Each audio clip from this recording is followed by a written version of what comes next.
Hello guys, today gold பற்றி பார்த்துடலாம். Last வீடியோவில் கோல்டு பற்றின டீட்டெயில்ஸ் நிறைய கொடுத்துருந்தோம். ஸோ இதுக்கப்புறம் கோல்டு என்ன மாதிரி இருக்கும், இப்போ என்ன நடந்துகிட்டு இருக்கு அப்படிங்கிறத கிளியராக சொல்கிறேன். ஸோ ஃபர்ஸ்ட் 4 ஹவர்ஸ் டைம் ஃப்ரேமில் பார்த்துடலாம். இதில் மார்க்கெட் நீங்கள் பார்த்தீங்கன்னா தெரியும், 4,370 இந்த ரேஞ்ச் ப்ரீவியஸ் ஹை. ஸோ அதை பிரேக் பண்ணிட்டு மார்க்கெட் இது வந்து ஃபேக் பிரேக் அவுட். ஸோ இந்த ஒரு ரெட் கேண்டில் வந்து யூஎஸோட அந்த ஃபெட் மீட்டிங்கில் வந்து ரேட் அன்சேஞ்ச். ஸோ அதனால் ஏற்பட்ட ஒரு ஹியூஜ் ஃபால். ஸோ இப்போ வரைக்கும் மார்க்கெட் வந்து கண்டினியூஸ் ஃபாலில் தான் இருக்குது. இன்றைக்கி டேட் பார்த்தீங்கன்னா 19 ஜூன் மார்னிங் வந்து 10:30. ஸோ கோல்டு இதுக்கு முன்னாடி முந்தின வீடியோவில் சொல்லியிருந்தேன் 4,200 பிரேக் பண்ணாத வரைக்கும் பவுன்ஸ் ஆகும். பட் 4,200 பிரேக் பண்ணிச்சு அப்படின்னா நெக்ஸ்ட் 4,100 வரும் அப்படின்ட்டு. ஸோ அதே மாதிரி 4,200 பிரேக் பண்ணியாச்சு.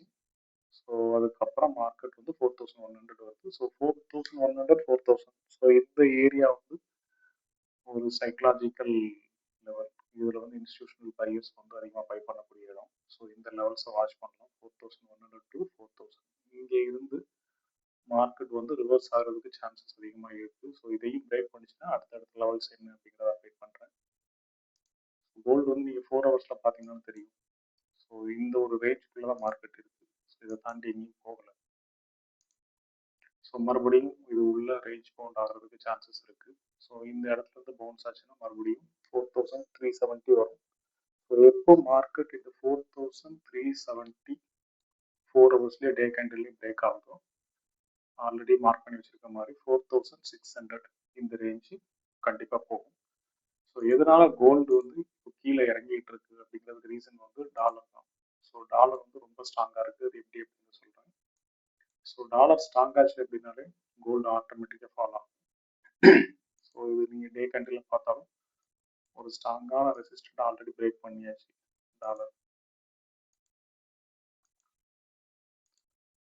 100.633. ஸோ டாலர் எப்போ வீக் ஆகுதோ அதுக்கப்புறம் தான் கோல்டு வந்து மேலே போகிறதுக்கு சான்ஸ் இருக்கும். ஸோ இப்போ வரைக்கும் டாலர் வந்து பயங்கர ஸ்ட்ராங்காக இருக்குது. ஸோ இதோட அடுத்த ரெசிஸ்டன்ட் பார்த்தீங்க அப்படின்னா இந்த ஏரியா 101.8 இது வரைக்கும் டாலர் ரொம்ப ஸ்ட்ராங்காக இருக்கும். ஸோ இந்த லெவலில் ரீச் பண்ணும்போது கண்டிப்பாக கோல்டு வந்து 4,100 அந்த ரேஞ்சுக்கு வரதுக்கு சான்சஸ் அதிகம். ஸோ டாலர் வீக்கான மட்டும்தான் கோல்டு வந்து மேலே போகிறதுக்கு அதிகமான சான்ஸ்.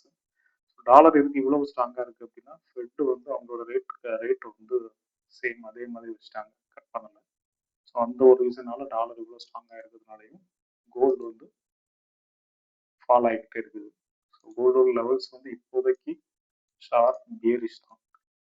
4,100 4,000 இந்த ரேஞ்சை பார்த்துக்கோங்க. இங்கே இருந்து மார்க்கெட் வந்து ரிவர்ஸ் ஆச்சு அப்படின்னா நம்மளுக்கு அதுக்கு ரிவர்ஸ் சிக்னல் கிடைக்கும், அதுக்கான பை சிக்னல் கிடைக்கும். பட் ஷார்ட் டேர்ம் பை இந்த 4,370 4 ஹவர்ஸில் ஸ்ட்ராங் பிரேக் வைக்காத வரைக்கும் மார்க்கெட் வந்து ஸ்டில் பியரிஷ் தான் கோல்டை பொறுத்த வரைக்கும். ஸோ இதுக்கு இன்பிட்வீன் கேப் இதில் ஸ்ட்ரக்சர் ஏதாவது சேஞ்ச் ஆச்சு அப்படின்னா கண்டிப்பாக பையிங் சான்சஸ் அதிகமாக இருக்குது. ஸோ அது போக போக தான் தெரியும் அடுத்து என்ன நடக்குது அப்படின்ட்டு.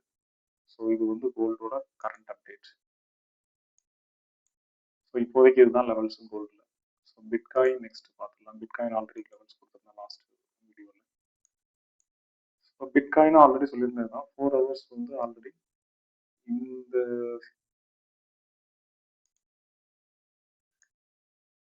ஒரு ஷார்ப் ஷெல்லு. ஸோ இது ஒரு ஸ்ட்ரக்சர். இந்த ஸ்ட்ரக்சருக்குள்ளே தான் மார்க்கெட் இருக்குது. ஸோ இன்னர் ஸ்ட்ரக்சரில் தான் 4 ஹவர்ஸில் வந்து நம்மளுக்கு ஆல்ரெடி பிரேக் அவுட் கொடுத்துருந்துச்சு.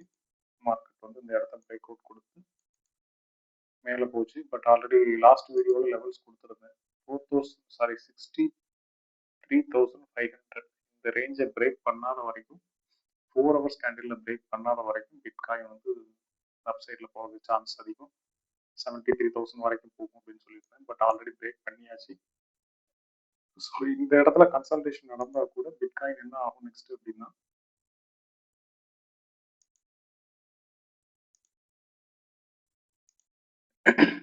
ஸோ இங்கேருந்து டைரக்டாக இங்கே வரதுக்கு சான்சஸ் இருக்குது 60,600. அப்படி இல்லைனாலும் இங்கேருந்து மறுபடியும் ஒரு டெஸ்ட் எடுத்து 63,870 இந்த ரேஞ்சுக்கு போயிட்டு மறுபடியும் மார்க்கெட் கீழே இறங்குறதுக்கு தான் சான்சஸ் அதிகம். ஸோ இது எப்போ மார்க்கெட் வந்து நெக்ஸ்ட் பை சேஞ்ச் ஆகும் அப்படிங்கும்போது இந்த லெவல்ஸ் வாட்ச் பண்ணிக்கோங்க. இதுதான் மெயின் லெவல்ஸ். நெக்ஸ்ட் 64,900. ஸோ இந்த லெவலுக்கு மார்க்கெட் 4 ஹவர்ஸ் கேண்டில் ஸ்ட்ராங்காக பிரேக் அவுட் பண்ணும்போது உங்களுக்கு நெக்ஸ்ட் டார்கெட் வந்து 67,300. ஸோ இதையும் பிரேக் பண்ணும்போது உங்களுக்கு மார்க்கெட் ஆட்டோமேட்டிக்காக 73,000 போகும். அது ஒரே ஸ்ட்ரைட்டாக போயிடாது. மார்க்கெட் இந்த மாதிரி பிரேக் அவுட் கொடுத்து ரீடெஸ்ட் எடுத்து இந்த மாதிரி ஏறி இறங்கி போகும். பட் இந்த இடம் வந்து ரொம்ப குரூஷியல்.